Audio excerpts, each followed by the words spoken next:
Thank you very much. We turn now to First Minister's questions. Question number 1, Ruth Davidson. Thank you, Presiding Officer. No representative or indeed consultant working for the Scottish Conservative Party has ever met with the disgraced data harvesting company Cambridge Analytica or its parent company. Can the First Minister... They don't like it, but it was good enough for Ian Blackford to ask at PMQs. It's good enough for me to ask at FMQs. Can the First Minister say the same about the Scottish Government or the SNP? First Minister. Well, as we said earlier this week, a consultant working for the SNP did meet with Cambridge Analytica. That happened in February 2016.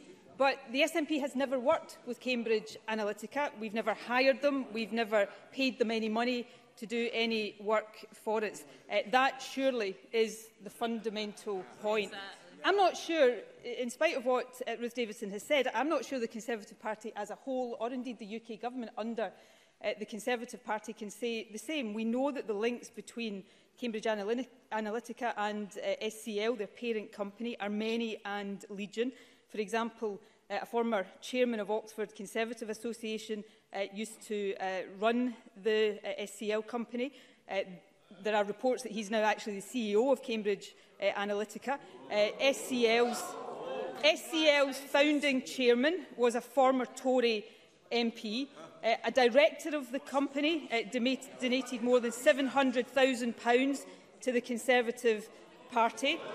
We know that the UK Government has had reportedly a close working relationship with SCL. The MOD paid them £200,000 for carrying out 2 separate projects. According to The Guardian, SCL Group was actually granted by the Ministry of Defence what's called List X status. That means they can access secret documents. The MOD also paid more than £40,000 to a branch of SCL for data analytics. And it's been reported, and I can only say what's been reported, that a Cambridge Analytica executive advised the Foreign Office on lessons gleaned from the Trump election campaign.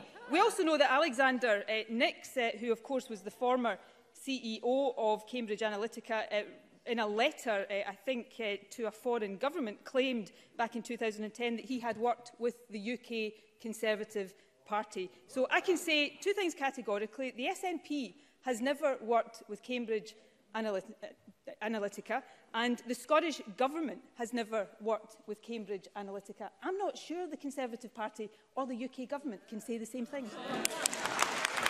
Ruth Davidson. If the First Minister had bothered to listen to my first question, okay, order, please. she'd know the party that I'm in charge of has never held any meetings, never had any emails, never had any contacts, nothing. But let's get back to the party that she's in charge of, shall we? And let's just review what we found out this week. A former Cambridge Analytica director revealed that the SNP had indeed met the firm. Now, I know that the SNP have raised sanctimony to an art form, but what stinks here is the reek of hypocrisy. Because when it comes to the dealings... come on.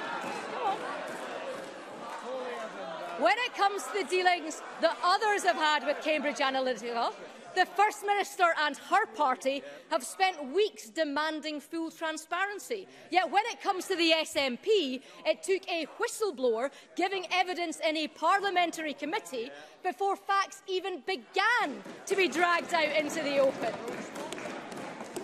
So the First Minister's demanded full transparency of others. Can she really, hand on heart, say that the SNP has shown it this week? First Minister.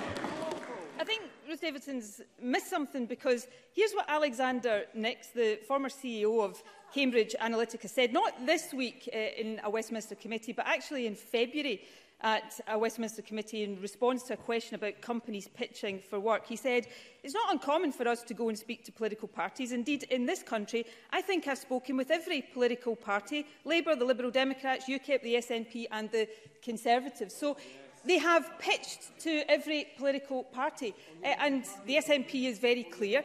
They tried to sell us their services. As I said, that was in the early part of 2016.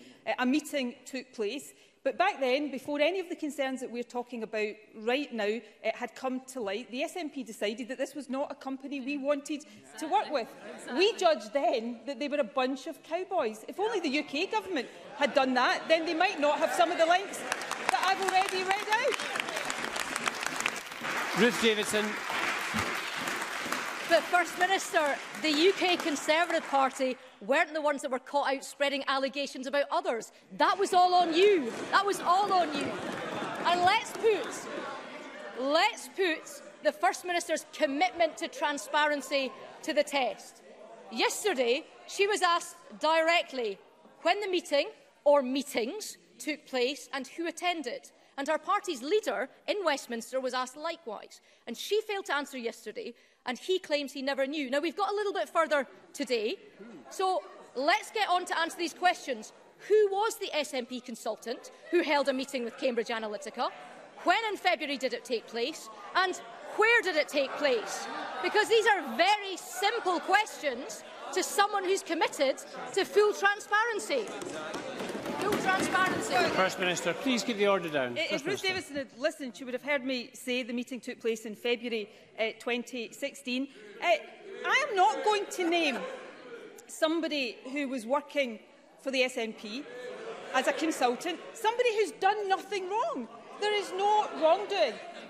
I am here to answer questions on behalf of the Scottish Government, but I'm happy to answer questions on behalf of the SNP and the leader of the party. And I'm not going to name somebody who's done nothing wrong, who was working on behalf of the SNP in order that a witch hunt can be carried out into that person.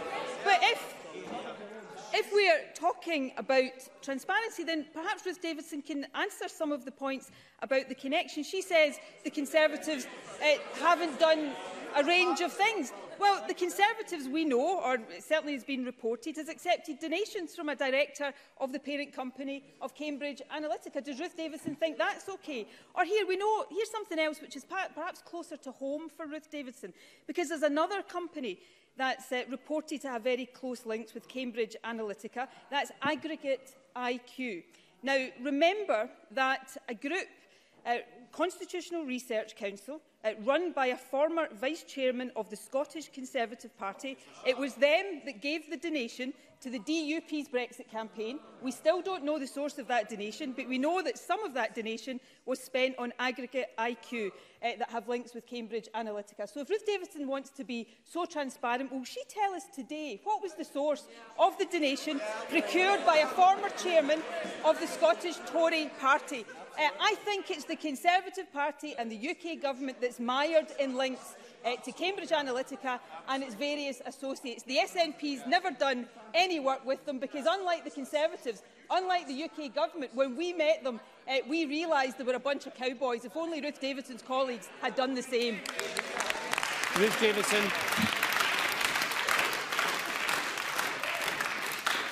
Presiding Officer, let's get back to First Minister's questions. Questions to the First Minister. Because here is transparency, SNP style.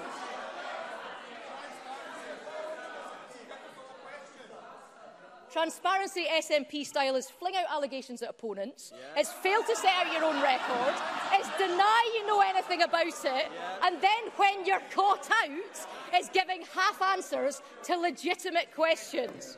The First Minister says she's been upfront and transparent, but with everything that the SNP's done over the last month, including keeping their Westminster leader in the dark, I wonder if to the rest of us it just looks pretty shifty. First Minister. Well, Ruth Davidson has said that all of the links that I've read out between these companies and the Conservative Party or UK Government are allegations. So when she has the opportunity to review the official report, I'll challenge her today to come back and tell me which ones are untrue. Which of the links that I have set out between her colleagues and these companies are untrue. But in terms of the SNP, let's cut to the chase and get to the nub of the matter. Yes, 2 years ago, before the concerns that we're talking about now had come to light, somebody on behalf of the SNP had a meeting with Cambridge Analytica. We decided we didn't want to do any work with them, and as a result, we've never hired them, we've never paid them any money, they have never done any work for the SNP, and they have never done any work for the Scottish Government. The same cannot be said, in my view, for the UK Government, and I don't know for sure whether the same can be said for the Conservative Party either. But Ruth Davidson started that last question by saying, let's get back to First Minister's questions. Well, let's get back to the responsibilities of the First Minister and the Scottish Government. Here's some of the things Ruth Davidson could have come to this chamber and asked me about today. She could have come and asked me about the work to save BIFAB. She could have come and asked me. She could have come and asked me about the extra money announced yesterday for farmers to help them with the impact of recent weather. She could have come and asked me about the extra money for the initiative to combat domestic abuse announced this week. She could have come and asked me about the update report on getting broadband to households across the country. She could have come and asked me about the major expansion of childcare training places that's been announced in the last few days. But because Ruth Davidson doesn't have a leg to stand on any of these things, all she can do is come to this chamber and spread about baseless smears. Well, I think it's the Conservative Party and the UK Government that have got questions to answer, and I look forward to her response to which of the links that I set out is not true.